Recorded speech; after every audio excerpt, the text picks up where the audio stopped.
नमस्कार, स्वागत है आपका धरती का अमृत जैविक खेती के इस एपिसोड में। हम एक बार फिर हाजिर हैं जैविक खेती से जुड़े नई जानकारियां लेकर, जो आपके लिए खेती के लिए बहुत ही ज्यादा उपयोगी हैं। इस कार्यक्रम के माध्यम से हम आपको जैविक खेती के उन पहलुओं के बारे में विस्तार से अवगत कराते हैं जो अभी तक आपकी जानकारी से दूर हैं। साथ ही जैविक उपज का कैसे आपको सही दाम मिले और बाजार में उसकी विश्वसनीयता बनी रहे, उसके लिए आपको तकनीकों से अवगत कराते हैं और उसके हर पहलू पर विस्तार से जानकारी देते हैं, जिससे कि आप अपनी खेती से ज्यादा लाभ कमा सकें। तो चलिए शुरू करते हैं आज का ये सफर।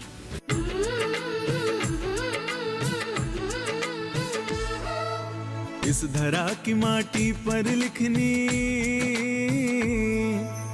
इस धरा की माटी पर लिखनी एक नई कहानी है। जैविक खेती के बल पर लानी सुबह सुहानी है। शुद्ध स्वच्छ आहार मिले अब, शुद्ध स्वच्छ आहार मिले अब, जीने का आधार मिले अब। ऐसी धरती बनानी है, ऐसी धरती बनानी है। धरती के कण कण से उपजे हीरे और मोती। धरती का अमृत जैविक खेती, धरती का अमृत जैविक खेती, धरती का अमृत जैविक खेती, धरती का अमृत जैविक खेती।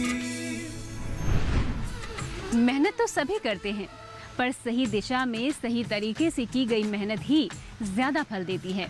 उसी तरह कुछ किसान कोई खास फसल ऐसे उपजाते हैं और उसे बाजार में ऐसे उतारते हैं कि उस फसल की अलग पहचान हो जाती है। राजस्थान के एक ऐसे ही किसान हैं जिन्होंने प्राकृतिक खेती के बारे में जानकारी जुटाई।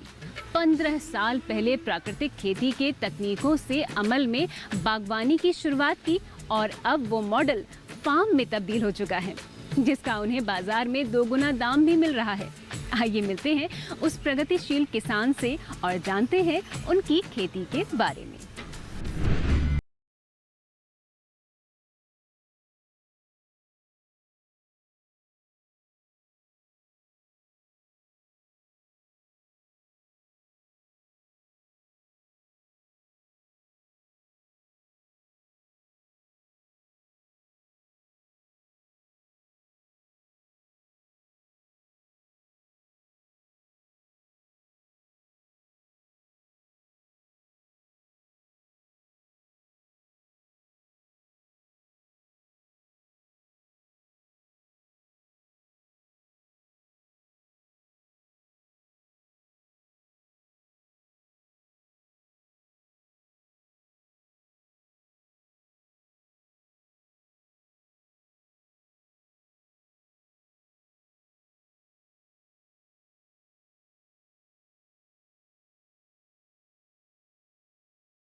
बिजली का खर्चा ज्यादा आता है, लेकिन अब वे पौधों में पानी कतारों के बीच 15 फीट बची जगह में 5 आकार का एक नाला बनाकर देते हैं। इस तरह इस तकनीक में 21 दिन के बाद बागों में पानी दिया जाता है और पानी देने से बाग की जुताई की आवश्यकता नहीं होती है, जिससे लागत की बचत होती है।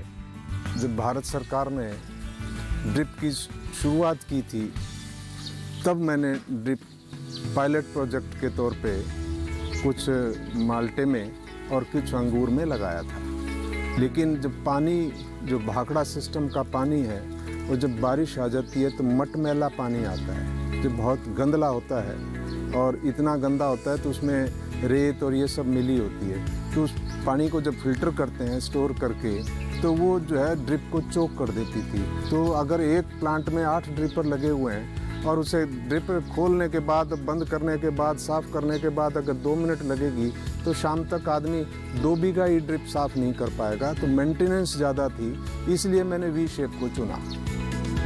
राजस्थान के रहने वाले कृष्ण कुमार जाखड़ जी को रेत से भरी जमीनों में जब फसलों की खेती से लाभ नहीं मिला तो उन्होंने बागवानी का रुख किया था, जिससे उनके लाभ का दायरा काफी ज्यादा बढ़ गया। अब आपके मन में ख्याल आ रहा होगा कि रेतीली जमीन से आखिर इतनी अच्छी फसल कैसे मिलने लगी। तो जाखड़ जी ने पानी की कमी के चलते फसल की जगह पर किन्नू की बागवानी करने की सोची, क्योंकि फसलों की तुलना में किन्नू के पौधों को कम पानी की जरूरत होती है। वहीं अधिकतर किसान पौधों में थाला बनाकर पानी देते हैं, जिसके कारण पौधों की जड़ें ज्यादा नहीं फैलती हैं। इस कारण से पौधों का विकास कम होता है और फल भी कम लगते हैं। कृष्ण कुमार जाखड़ जी का कहना है, प्राकृतिक खेती में अलग तरीके से काम किया जाता है। इसमें 5 आकार का एक नाला बनाकर पौधों को पानी देते हैं, जिससे खरपतवार भी कम उगते हैं और पौधों में पानी भी 10% ही लगता है।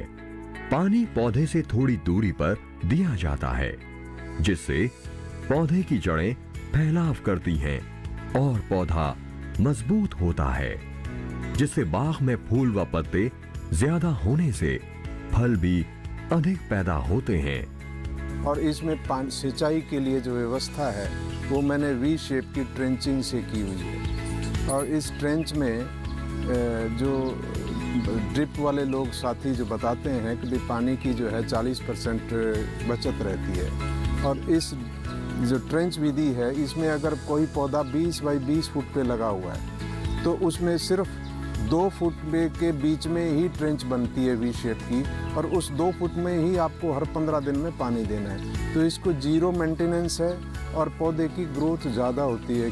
वहीं किसान नाले के दोनों तरफ कोई भी फसल लगा सकते हैं, जिसको अलग से पानी देने की आवश्यकता नहीं होती है। और अगर फसल का अवशेष बचता है तो उसे उखाड़े नहीं, क्योंकि वो खेत में बायोमास खाद का काम करता है, जो पौधों के लिए लाभदायक है। पौधों के नीचे से खरपतवार नहीं निकालनी चाहिए, इससे जमीन मुलायम रहती है, जिससे ट्रैक्टर व मजदूरों का खर्चा बचता है। अगर हम खरपतवार नहीं निकालेंगे, काट के वहीं डाल देंगे तो बायोमास ज़मीन पे गिरेगा, और उसके ऊपर जीवामृत डालेंगे। जब जीवामृत उसके ऊपर डालेंगे तो वो बायोमास ह्यूमस में कन्वर्ट हो जाएगा। पौधे को वही चाहिए, तो इसमें खर्चा कुछ है ही नहीं। आपके खेत में जो वीड हुआ वही रिसाइकिल करना है, आपको कुछ नया करना ही नहीं है। आपके खेत में जो कुछ है उसी को उपयोग में लाना है। उनका कहना है कि किसान पूरे खेत में पानी देता है तो जमीन कठोर हो जाती है, जिसके कारण किसान को कई बार पानी देने के साथ निराई व जुताई करनी होती, जिससे ज्यादा खर्चा आता है। जाखड़ जी की बागवानी का दूसरा खास पहलू ये है कि वो किन्नू की बागवानी में पूरी तरह से जैविक खाद और दवाओं का इस्तेमाल करते हैं। उन्होंने बताया कि एक देसी गाय से 30 एकड़ की खेती की जा सकती है। देसी गाय के गोबर व मूत्र से तैयार घोल का प्रयोग कर किसान फसल की पैदावार बढ़ाने और फसल की बीमारी की रोकथाम कर सकते हैं। इससे न सिर्फ किसान की अच्छी आमदनी होगी, बल्कि किसान अच्छी गुणवत्ता और जहरमुक्त अन्न पैदा कर देश को समृद्ध बना सकता है।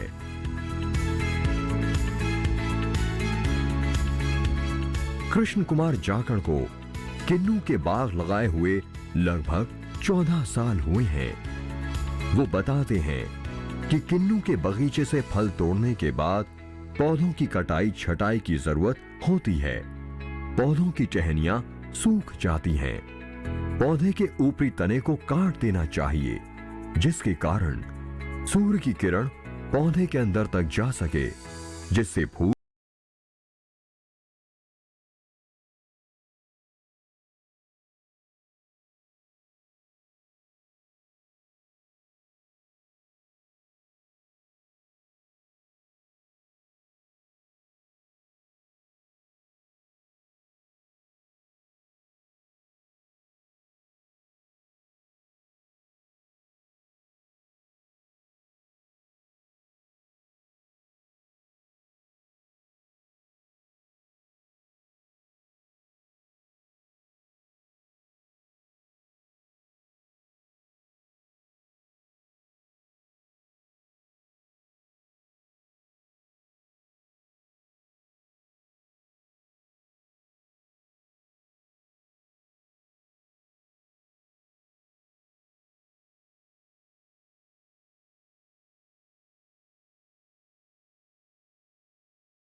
में ले लें। बहरहाल किसानों में बेहतर जैविक खेती या बागवानी की चाहत पैदा करना, इस दिशा में उन्हें प्रेरित कर इसके लिए प्रशिक्षित करना आसान नहीं है, लेकिन एक बार इसके फायदे मिलने के बाद फिर रुकना नहीं पड़ता। इस तरह किसानों में जैविक खेती के प्रति रुचि बढ़ती जाती है। जैविक खेती के ये तरीके तरक्की के रास्ते की तरफ ले जाते हैं, बस जरूरत है इन तकनीकों को अपनाने की। फिलहाल यहाँ लेते हैं एक छोटा सा ब्रेक और ब्रेक के बाद मिलते हैं एक ऐसे सफल किसान से जो जैविक खेती में कुछ नया कर रहे हैं। तब तक बने रहिए आप हमारे साथ। धरती का अमृत जैविक खेती, धरती का अमृत जैविक खेती। पारंपरिक खेती में लगातार मौसम की मार और मंडी की उदासीनता को लेकर किसान अक्सर परेशान रहते थे। धरती का अमृत जैविक खेती, धरती का अमृत जैविक खेती।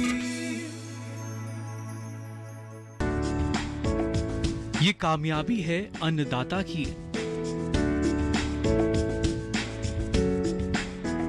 ये कहानी है खेत और खलिहानों की। कैसे करें अपने पशुओं की देखभाल, जानिए गांव-गांव के किसानों का हाल।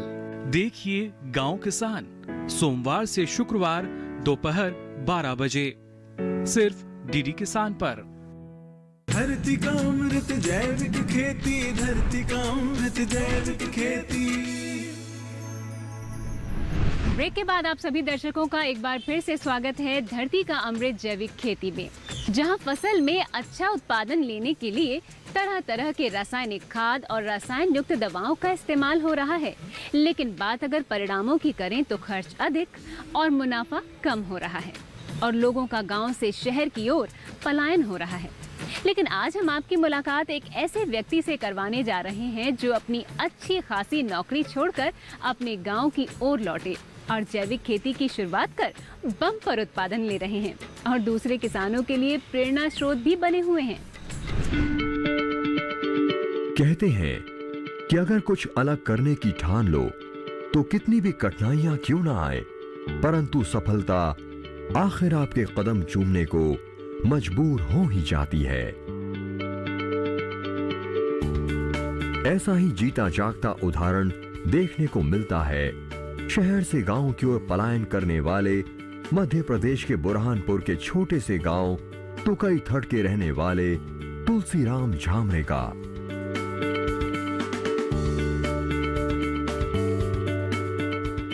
जिनका परिवार चाहता था कि तुलसीराम जी शहर में नौकरी करें, क्योंकि पारंपरिक खेती में लगातार मौसम की मार और मंडी की उदासीनता को लेकर किसान अक्सर परेशान रहते थे।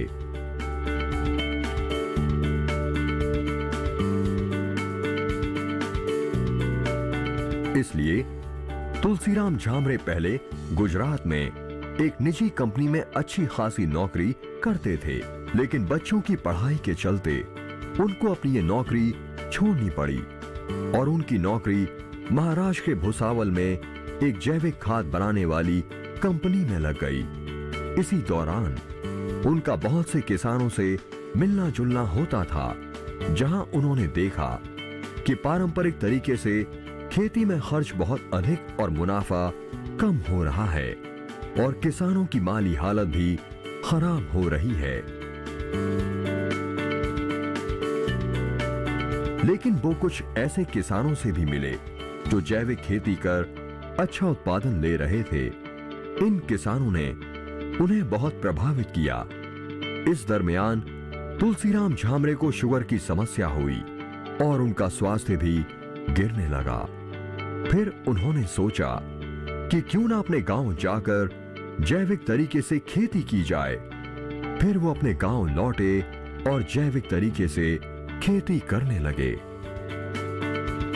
1982 से मैं गुजरात में था, सर्विस करता था, तो वहीं से मेरे को खेती का ये था और बच्चों की पढ़ाई का भी प्रॉब्लम आ रहा था। इसके लिए गुजराती में से ट्रांसफ़र करके मैं महाराष्ट्र में बच्चों को 1999 में महाराष्ट्र में ट्रांसफ़र कर दिया। महाराष्ट्र में मैं जब जैसा आया खाद की कंपनी थी, उसमें मैंने मार्केटिंग का जॉब चालू किया। तो वहाँ से मैं किसानों से जुड़ते गया। 3000 लोगों का मेरा नेटवर्क बना, लोगों से अलग अलग तरीके से मेरी पहचान होती गई। वहाँ से मेरे को ऑर्गेनिक खेती के बारे में सब कुछ मालूम पड़ा और उसमें ही मेरे को शुगर हो गई। वो शुगर देखकर मैंने सोचा कि मैंने एमपी में मेरा जो खेत है वो मैं खुद करना और वहाँ पर मैं एमपी में सेटल हो गया। पहले तुलसीराम झामरे के भाई पूरे खेत को संभाला करते थे। वो पारंपरिक तरीके से केला, गन्ना, कपास और सोयाबीन की खेती करते थे, जिसमें वो रासायनिक उर्वरकों और दवाओं का अंधाधुंध इस्तेमाल किया करते थे, जिसके चलते उन्हें खर्च अधिक और मुनाफा कम होता था। बात केवल इतनी मात्र नहीं है, फसल और उपज की गुणवत्ता के साथ ही अब धीरे धीरे उपज की मात्रा भी कम होने लगी। जब उन्होंने इस विषय में कृषि वैज्ञानिकों से संपर्क किया तो इसके जानकारों ने उनको बताया कि रासायनिक खाद और दवाओं के कारण शुरू में तो उपज बढ़ती है, लेकिन धीरे धीरे मिट्टी इसी पर निर्भर होती जाती है और बाद में उपज बढ़ाने के लिए और रासायनिक खाद दवाओं की जरूरत पड़ने लगती है।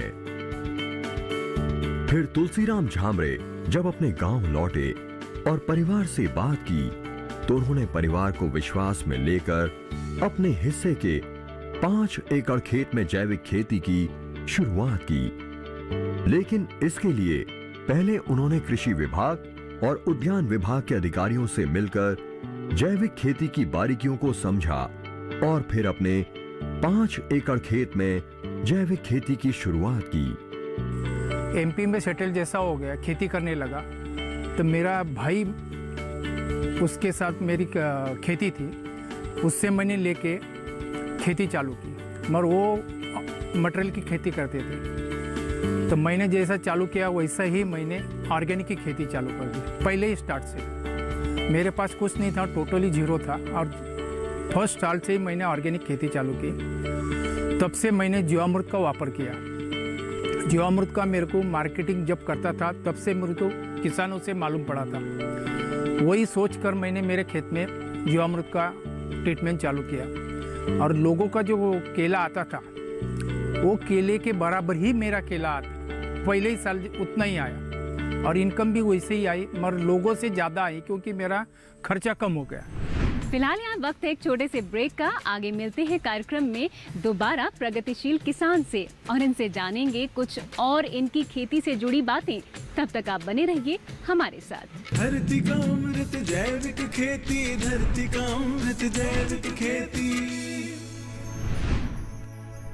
ज्यादा लाभ लेने की इच्छा थी, जिसके लिए जैविक तरीके को अपने खेतों में सुनियोजित तरीके से अपनाया।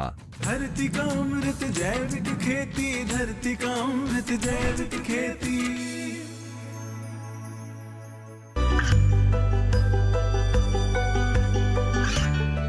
गांवों और पिछड़े क्षेत्रों में सरकारी योजनाओं की जानकारी पहुंचा।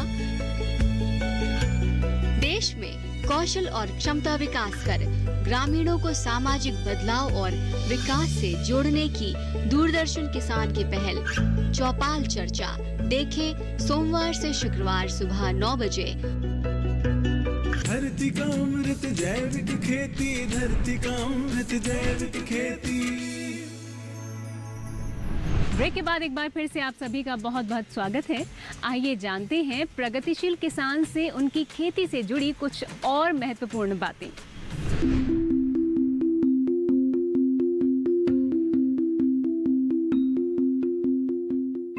तुलसीराम झामरे बताते हैं कि जब से उन्होंने जैविक खेती की शुरुआत की है, वो जैविक उपज की शुद्धता पर जोर देने लगे हैं, जिससे मिट्टी का स्वास्थ्य भी बेहतर हो और इसलिए वो जैविक खाद और जैविक खेती के विषय को धीरे धीरे पूरी तरह अपनाकर इसका पालन करने लगे हैं।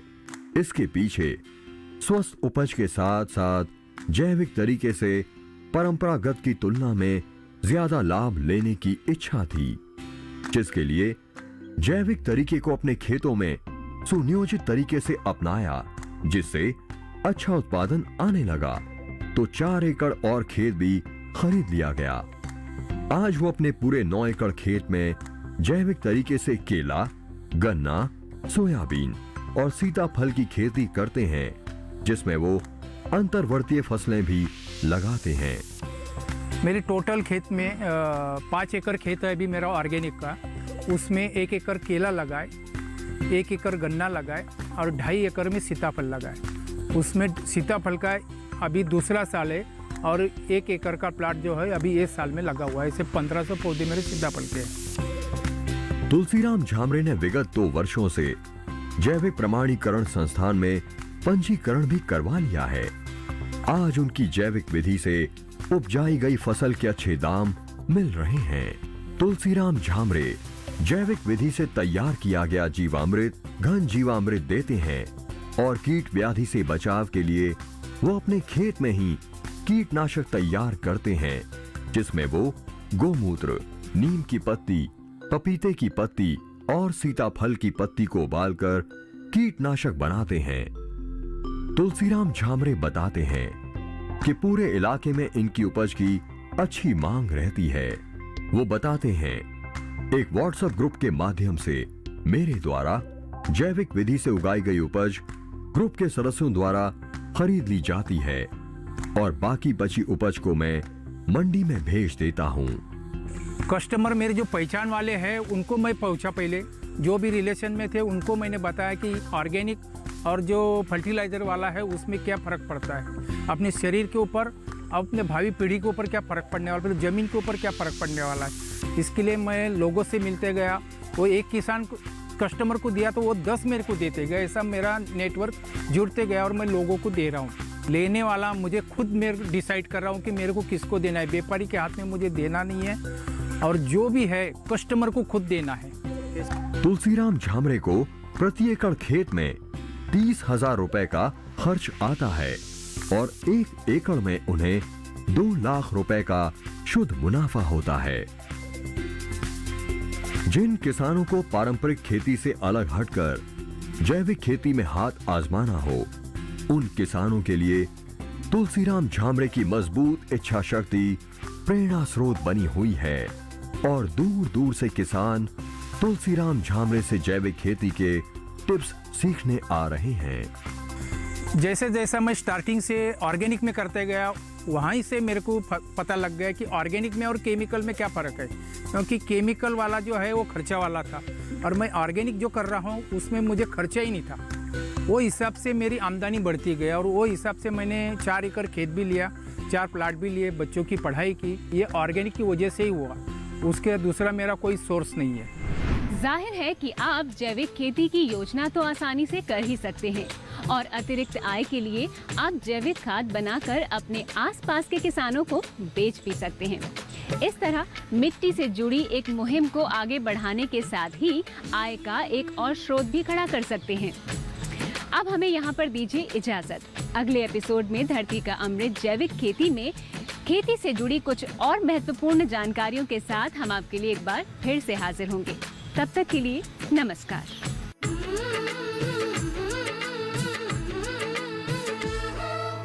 इस धरा की माटी पर लिखनी, इस धरा की माटी पर लिखनी एक नई कहानी है। जैविक खेती के बल पर लानी सुबह सुहानी है। शुद्ध स्वच्छ आहार मिले अब,